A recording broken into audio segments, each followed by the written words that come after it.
And grab a Bible if you have one close and open to John chapter 6. This morning we're going to be continuing our study in the Gospel of John that we have been calling the dangerous Messiah. And the further we get into this story, the clearer I think it becomes why it is we're calling it that, right? See, from the very beginning, we've got to see that Jesus is different. Right? He's unique. He is completely other, which has been absolutely confusing. It's confusing to those who are following him. It's confusing to the crowds who are listening in and to the religious leaders who are watching from the outside, disapproving of all of it. Again, he's been different and other from the very beginning, but the more that difference shows up, the more it challenges how people think and how they live, the more clear it becomes that there is no way that this isn't leading to a conflict. This is leading to a conflict that was unavoidable. And church, when it does, when that conflict can no longer stay in the background, what becomes just as clear is that there is no safe response to this dangerous Messiah. There's no safe response to him because we're either going to fight him and therefore be opposed by him, or we're going to follow him and be opposed by the world. But as tensions continue to mount, one of the things that we see here in John 6 is that Jesus, our Messiah, isn't just dangerous. He's also elusive. He's also elusive. I mean, if you remember what we looked at last week, when Jesus fed thousands upon thousands of people with nothing but a few loaves and a couple of fish, and then he used that to teach his disciples that he alone was really everything that they needed. Almost no one in the crowd that day understood what was really happening. The crowds were focused on their own need, and so they didn't get it. The disciples were focused on their own abilities, and so they didn't get it. And everyone who saw the miracle missed the real point, at least in full. In fact, they actually missed the point so hard that instead of trying to explain himself, instead of trying to explain why it wasn't his plan to become king through political force, Jesus simply slipped away in order to be alone with his Father. Sadly, though, most of what Jesus said and most of what Jesus did, even his closest followers didn't understand at first. Whether he was challenging their traditions that they loved, whether he was teaching them through parables that they just weren't quite catching, or whether he was explicitly predicting his own death, they missed most of it the first time around. And at the beginning of John 6, we see the exact same thing happening here.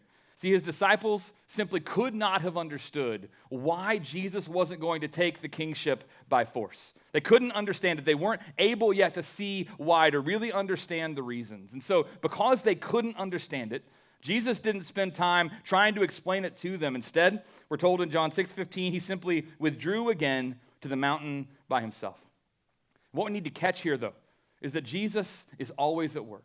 Right? He is always intentional in training his followers. He's always working to train his disciples just as much in his absence from them as he was in his presence. See, last week we saw in John 6:3 that is why he withdrew with them. He wanted to pull aside with them for a while and withdraw to a quiet place so that he could train them.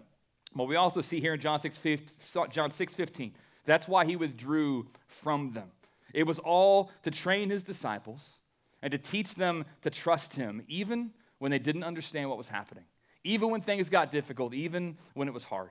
And the reason that this is so important is because that's what life almost always is, right?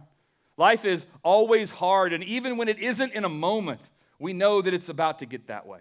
Another way to say that is no matter how much money we have, no matter how successful we are, no matter how much scripture we've got memorized, no matter how strong our community is, no matter how often or how passionately we pray, no matter how deeply we believe and live out the gospel of Jesus, the reality that we all face is that we are never more than a moment away from our lives becoming total chaos.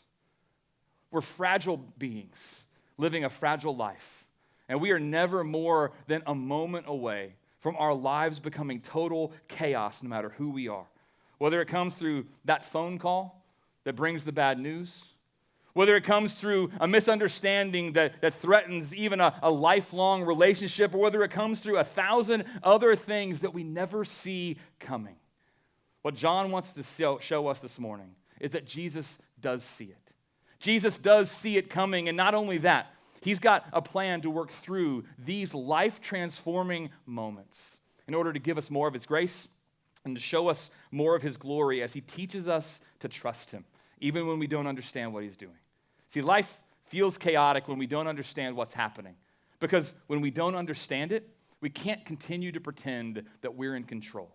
Right? It feels chaotic because we don't understand, and when we don't understand, we can't pretend that we're in control. And the gift here that we have in front of us this morning in John chapter 6, verses 16 to 21, is not just the reminder that Jesus is in control of everything in our lives, and so we can always trust him, but it's also the reminder that he's working. Even when we don't see how, even when we don't get it, he's at work to teach us and to train us and to make us more and more like him. And really what John gives us here in John 6 is what I would consider to be a map of faith. He gives us a map of faith. That is, John is showing us a repeating pattern in the life of every disciple of Jesus. And as we read this and as we unpack this together this morning, my prayer is that we will all be challenged by this as we seek to be faithful, but just as much as we're challenged, I'm praying that God would use this to comfort us as he reminds us that we are not the first ones to walk this path, and we are not walking it blindly. And so if you would, I would just love for you to pray these two things with me, and then we're going to dig in to John chapter 6. Father, thank you that you're a God who speaks. And thank you for the gift of this text that we have in front of us this morning, as we see just a pattern of faithfulness, a map of faith that you have given us to show us how to trust you when we don't understand and how to follow Jesus in the dark. God, this morning I pray that you would challenge us to greater faithfulness and to take our next step in total dependence on your Spirit. And I pray that you would comfort us, knowing that we're not alone in this, knowing that you have not left us by ourselves, but you have given us Jesus, and you have given us the gospel, and you have given us your Spirit, and you have given us your word, and you have given us your people. And so may we grow together. May we encourage and strengthen and challenge and sharpen one another as we submit together to your word. And may we all grow to know, love, and follow Jesus together by his grace. We ask it in his strong and beautiful name. Amen. All right, well, again, we're in John chapter 6. Going to be reading verses 16 to 21. If you're using one of our Bibles, that is on page 891. John 6, starting at verse 16.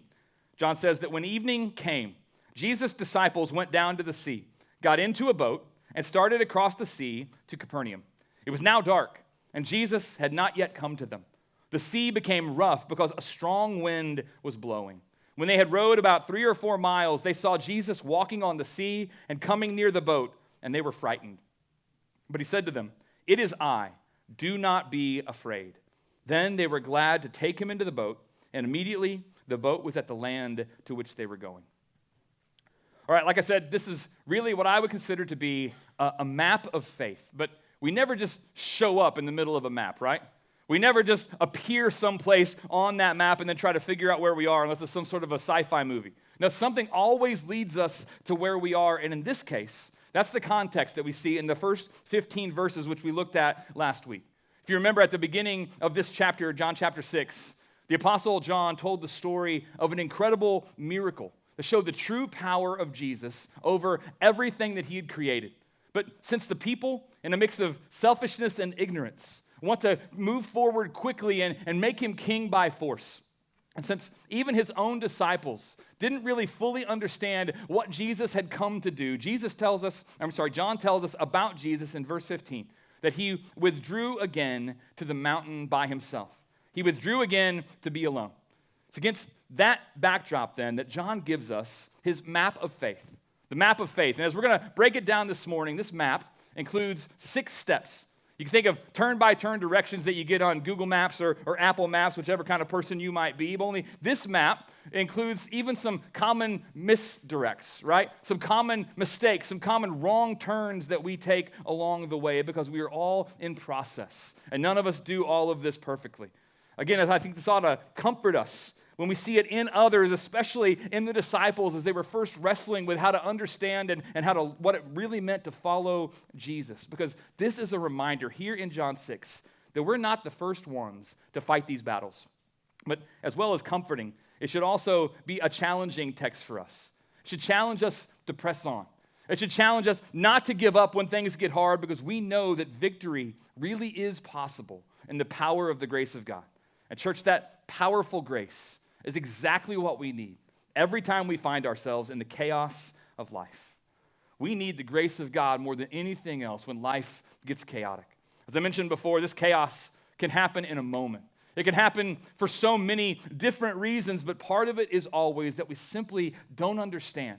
We don't see the full picture of what Jesus is doing and of what he's really up to in our lives. We just think about what that had to feel like for the disciples in John chapter 6. Right? They had seen him do an incredible miracle, feeding thousands upon thousands of people with nothing but a few loaves and fish. Right? They were celebrating with him as he showed his power to the watching world.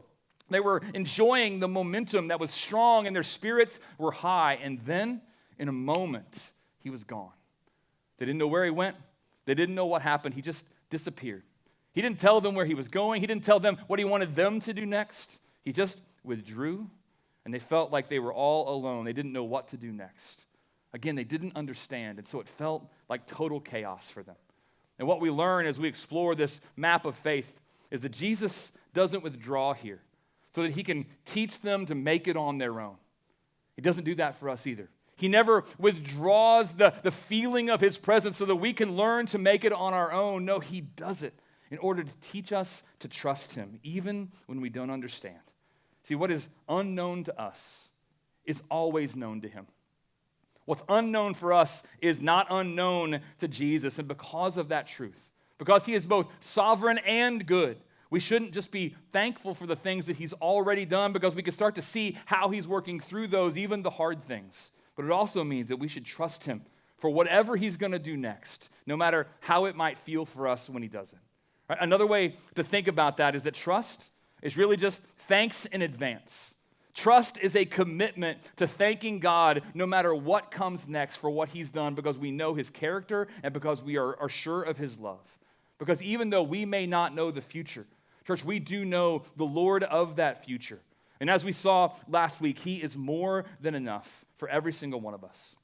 So again this morning, Jesus is calling us to trust him, even when we don't understand it. To help us do that, John gives us this map of faith.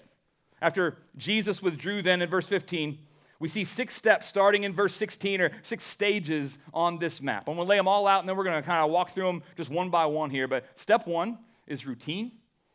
Step 2 is need. Step 3 is effort. Step 4 is fear. Step 5 is faith. And step 6 is joy. Those are the 6 steps that we're going to be looking at this morning in this map of faith. And again, not all of these are right things for us to do. They're not right ways for us to respond, but these are all common to every single one of us. Right? And the gift that John gives us here in this text is that every time it feels like our life is just chaos, every time it feels like there's no solution, there's no way out, there's no way for us to move forward, what we can do is we can step back and we can get our bearings, whether we're responding in faith or not, by simply going back to this map of faith and asking 3 questions. Number 1, where am I? Number 2, where do I want to go? And number 3, what's my next step? First question then obviously is where am I?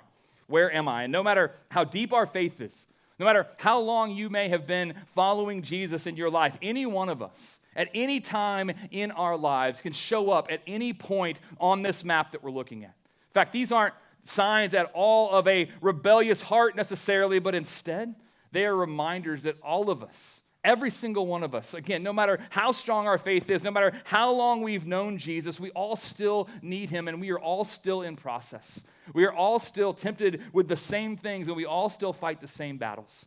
And so as we look at these first 4 steps on the map of faith, to try to figure out where we are, we have got to keep in mind what we already saw, that Jesus has a purpose in the process, even when it's hard, and that he is working, even when we don't see it, even when we don't understand how. He is working to draw us deeper into relationship with him.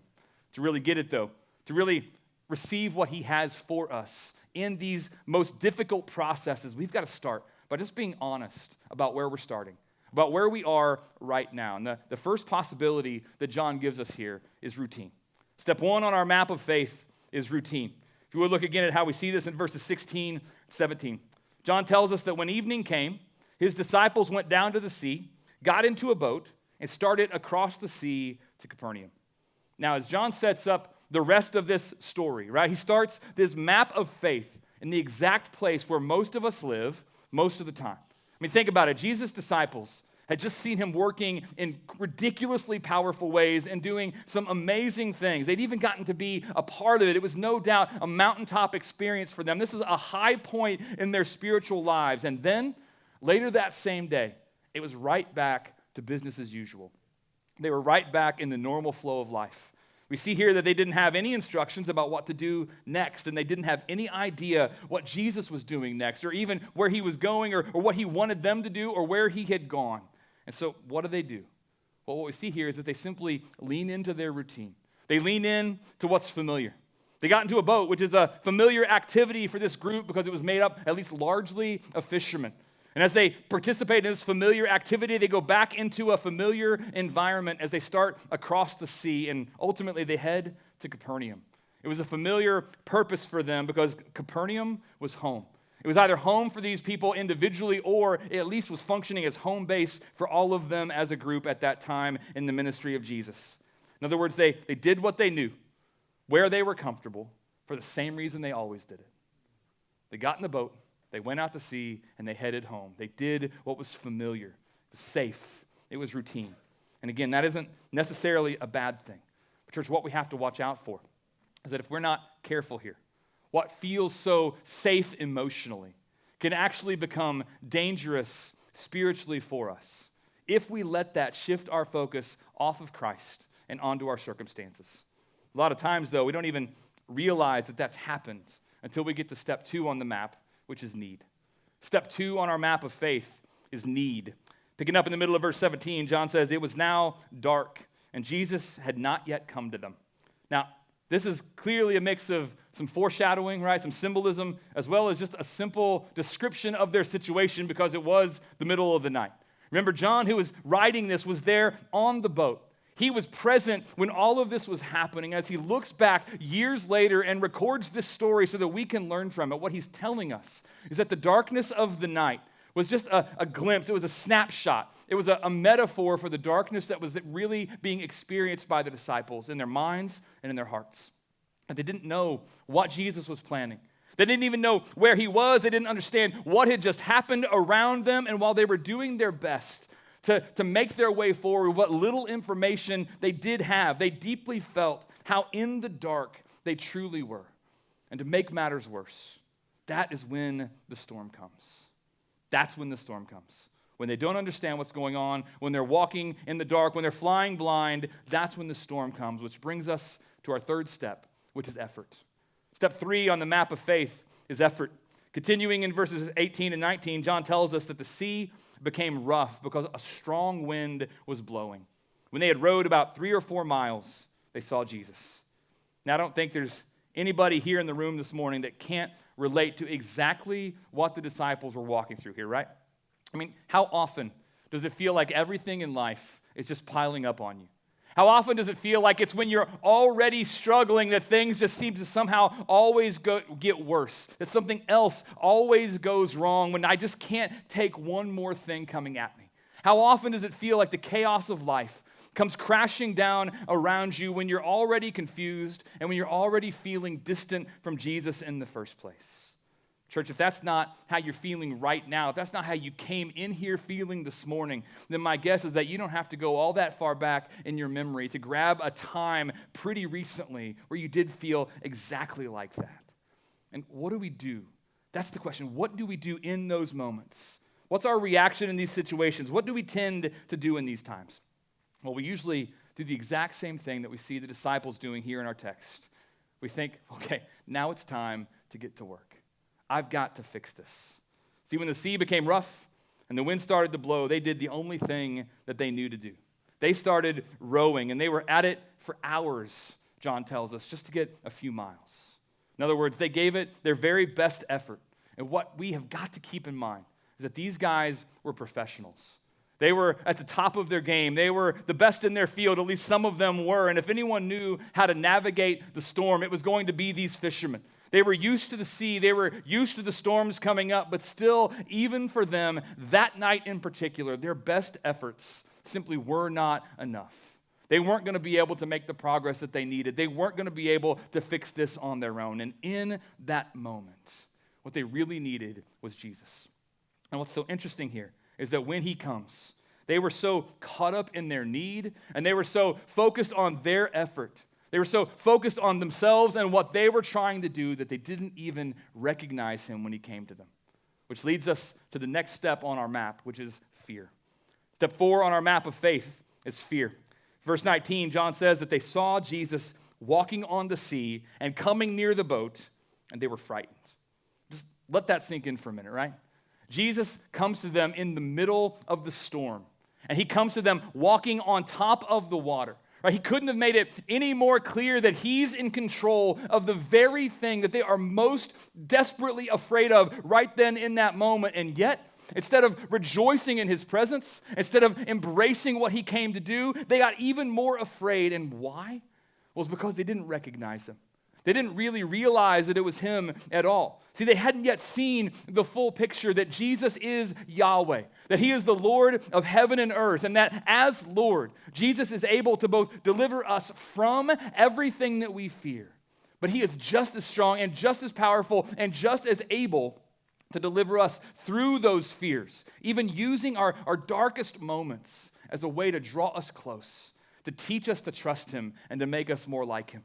So why the psalmist can pray in Psalm 119, before I was afflicted, I went astray, but now I keep your word. And again, it is good for me that I was afflicted, that I may learn your statutes. Church, again, my prayer this morning is that we're going to be able to recognize the amazing gift that we're being given in this text. See, John was right there in the boat. He was just as afraid as the rest of the disciples were. This disciple whom Jesus loved at that moment, in that time, didn't have any idea how strong and how deep that love really was. And if we're honest, neither do we. But we're in good company here. And thankfully, there's a clear answer right in front of us, and that answer is coming. But before we get there, we got to have the courage to be honest about where we are right now.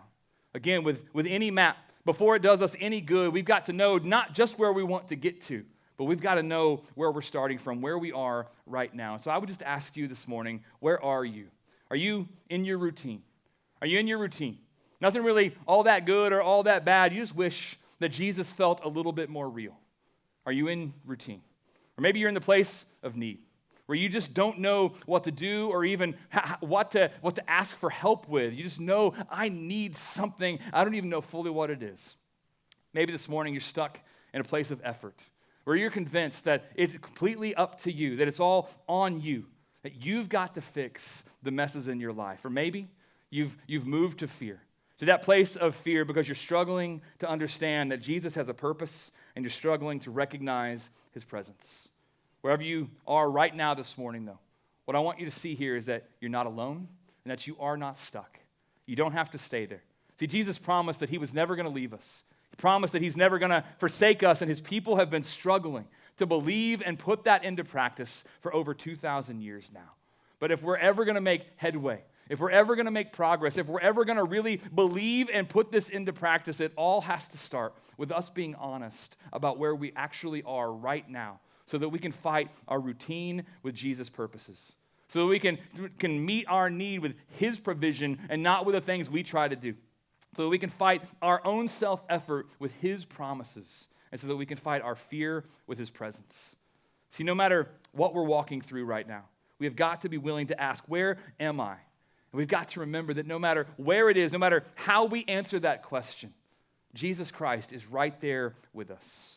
But church, even though that's where we have to start, that's not where we get to stop.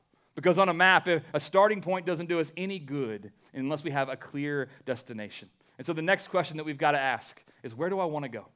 Not only where am I right now, but where do I really want to go?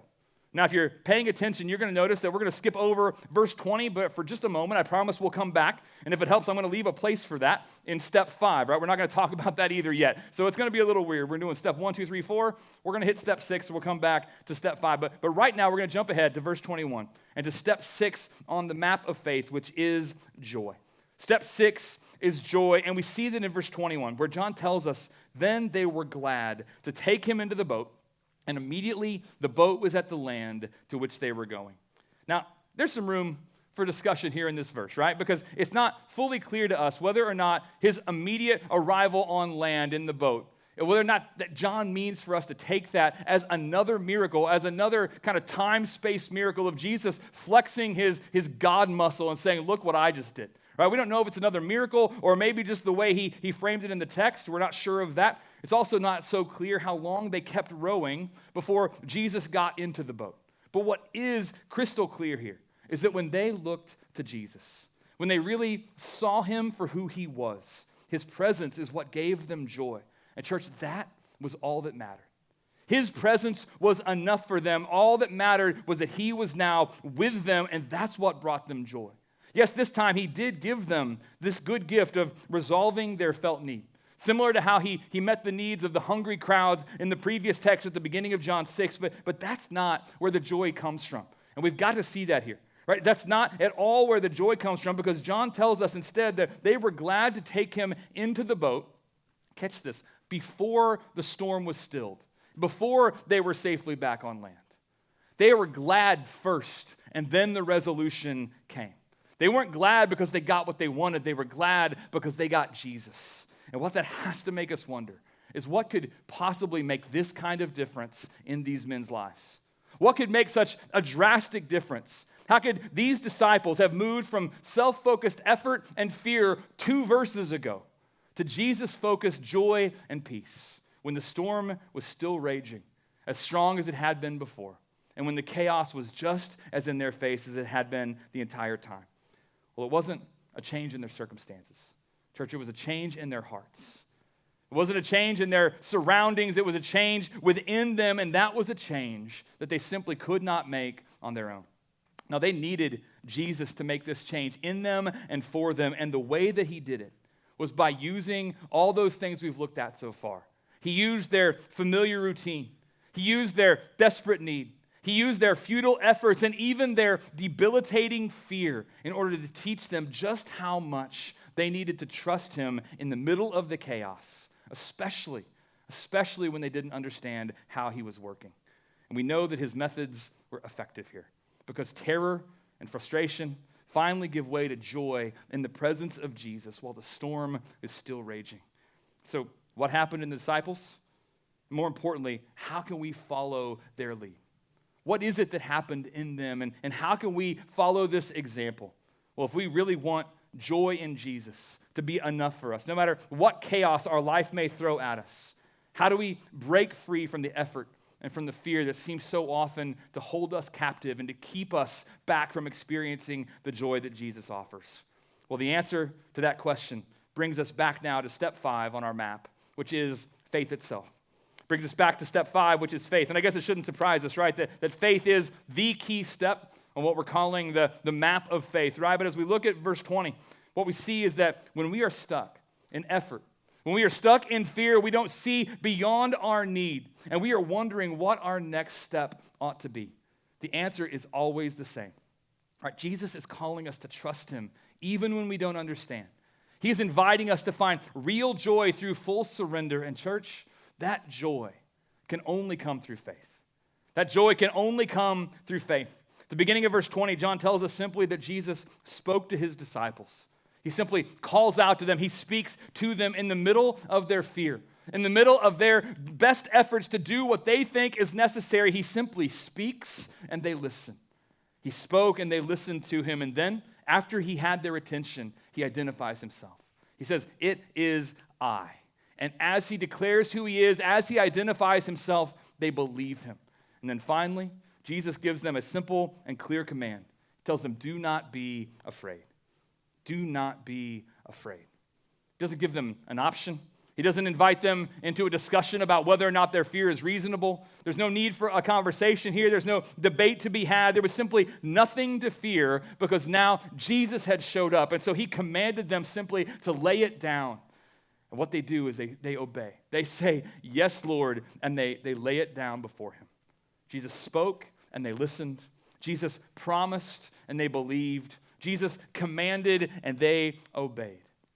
Church, what we have to see is that that's what faith always does. That's what faith always does. It listens, it believes, and it obeys. Because when we find ourselves stuck in self-centered effort and fear, and longing for the joy that only Jesus can give, and wondering what our next step is going to be, it's always going to be one of those three things. So the question is, are we listening to Jesus? Are we believing him? And are we obeying him? Church, again, that's the invitation that he is holding out to every single one of us this morning. It's not a demand for perfection. It's not an expectation that we're going to finally figure all of it out. And it's not a guilt trip. Every time confusion and weakness and fear and doubt take over in our hearts and in our minds, yet again, as we come face to face with the chaos of life in a broken world. No, instead, what Jesus is doing is he is inviting us to simply trust him. To trust him even when life doesn't make sense. To trust him even when we don't understand. And he is committed to doing whatever it takes to patiently and graciously teach us that lesson over and over and over again. And really, that's what all of this is for in the first place. His withdrawal from them. Their confusion. The storm that came, then the miracle that Jesus works by walking on the water. Their exposure of their weakness and the confrontation of their fears, and finally the reminder that he's enough, and that when we have Jesus, there is nothing in this life that can steal our joy. See, all of it was meant to strengthen and deepen the faith of the disciples, and it's meant to do the same thing for us. It's meant to remind us that even the strengthening and deepening of our faith, it is never about us, and it's always about Christ. And as we wrap up John's account of Jesus walking on the water here, I think it's helpful just to keep in mind what the Apostle Matthew tells us about Peter's response. In Matthew's account of this, in Matthew chapter 14, he adds something that John doesn't put as he tells the same story, as he retells the story of Jesus walking on the water. And in Matthew 14, right after Jesus said, "It is I, do not be afraid," Matthew tells us what happens immediately after that. Matthew tells us what comes next. He adds that Peter answered him, "Lord, if it is you, command me to come to you on the water." He said, "Come." And so Peter got out of the boat and he walked on the water and he came to Jesus. But when he saw the wind, he was afraid, and beginning to sink, he cried out, "Lord, save me." Jesus immediately reached out his hand and took hold of him, saying to him, "Oh, you of little faith, why did you doubt?" And when they got into the boat, the wind ceased. And those in the boat worshiped him, saying, "Truly, you are the Son of God." Now, all my life, I have heard people use this text to teach that the Apostle Peter began to sink that afternoon, or that midnight, I guess, because his faith failed. I've heard that Peter began to sink because his faith failed and because he looked away from Jesus. And if that's true, well, then what's the solution? The way it's been framed for me over and over again throughout my life is that the answer then is to have stronger faith. The answer is then we have to do better than Peter did. That we've got to keep our eyes on Jesus, or we're going to sink just like Peter did because our faith is weak just like his was. But what if this text is so often been misunderstood? What if it's been twisted and we're missing what really happens in order to try to make it fit our low view of Jesus and our high view of us? I mean, just think about what's really happening here in this interaction between Jesus and Peter as they're both standing on the water, right? Jesus is walking on top of fluid, on top of water in a sea that is raging in a storm. He is clearly not limited by the laws of nature, and then he invites Peter to step out of the boat and walk over towards him. Now, there is no doubt, right, that Peter took a lot of faith for him to do that. But what was it that was holding Peter on the water? Think about that for a second. What is it that was holding Peter up on top of that water? Was it his focus on Christ? Was it his faith in Christ? Or was it Jesus himself, who is the Lord of all creation? See, I think when we ask the right question, the answer becomes obvious. It was Jesus holding Peter on the water the entire time, not Peter's faith. And that has to mean that when Peter got afraid, that when Peter started to doubt, when Peter took his eyes off of Jesus and looked at the wind and looked at the waves all swirling around him, Peter's lack of faith, church, was not what caused him to sink, because that simply wasn't what was holding him up on the water in the first place. No, it is Jesus in his love and in his sovereignty who caused Peter to sink. And he did it because Peter had gotten distracted and he had looked away from the Lord. And Jesus was willing to do whatever it took, to use whatever means necessary in order to get Peter to look back to him for the only solution that was possible in that moment. And so, church, this morning, I just want to encourage you to remember that when Jesus invites us to trust him, even when we don't understand what he's doing, even when life is harder than we feel like we can bear, it is always an invitation to look to him and away from ourselves as we thank him in advance for being more committed to our joy than we could ever be.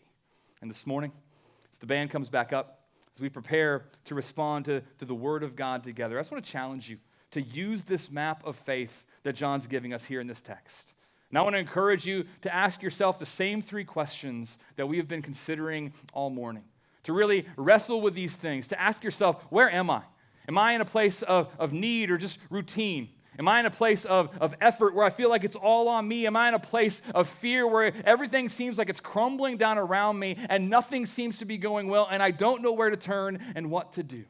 I want to encourage you first to ask the question, where am I? And then I want to challenge you to ask, where do you really want to go? Because if the answer is, I want joy that Jesus gives, I want the life that he offers, I want the peace that he promises, then the next question, what's my next step, is absolutely essential. Because for all of us, we need to take a next step, and that next step needs to be listening to Jesus, obeying what he's told us, and believing what he's promised.